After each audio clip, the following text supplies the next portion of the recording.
Minister, I think this Sinn Féin motion to reintroduce mortgage interest relief is worthy of serious consideration. I say that for many reasons, but just in my short time, I want to look at two of them that stand out for me.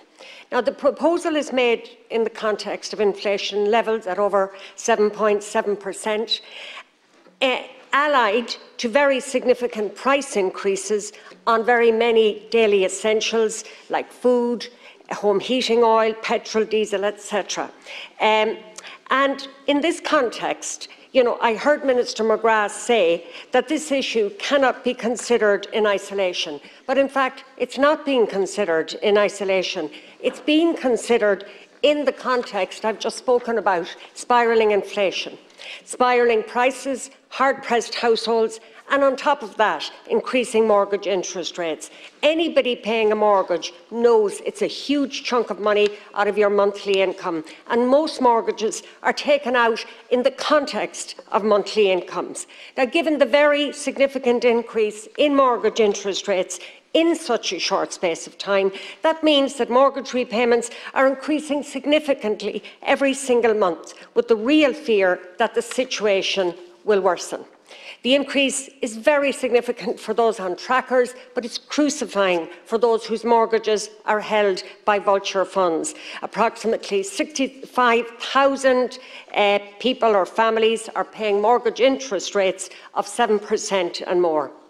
Yes, Minister, I recognise that government has not stood idly by and has made efforts to assist individuals and families to manage the spike in the cost of living. But you have to agree with me, Minister, that at the very best that's a safety net, an important one, but families and individuals are still facing much greater demands on their income and are making very difficult choices around food and heating and children's clothes, etc.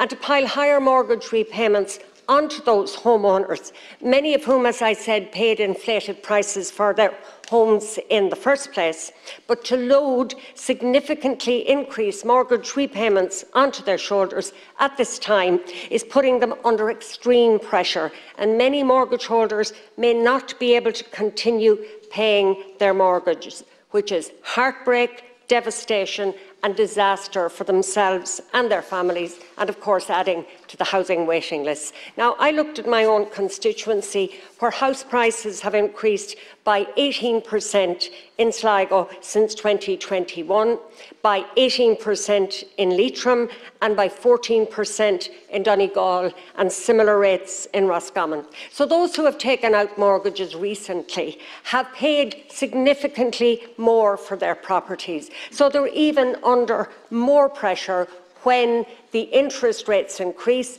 because their repayments were based on their monthly income. So I believe what's in this proposal could help.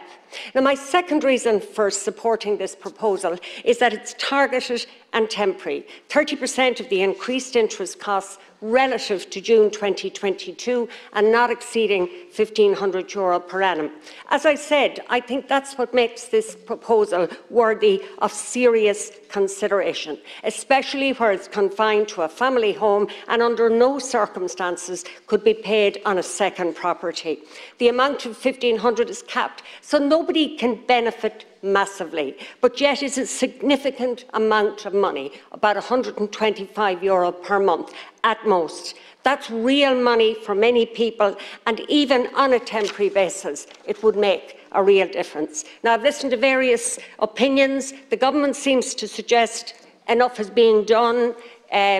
As it were, we'll continue as we are. I think most people recognise that's not the case, and others have expressed reservations that it's a regressive taxation step. If it were the old mortgage interest relief scheme, I would agree. But as I said, it's capped and it's temporary. And yes, while there is a transfer of some economic benefit to homeowners, it is small and designed to help those who are most at risk of not being able to continue paying their mortgages. Finally, I see you have a counter motion, which is an as you were position, but this morning at Leaders, Taoiseach Varadkar didn't set his face against the proposal. I hope that on reflection, the Minister for Finance won't either.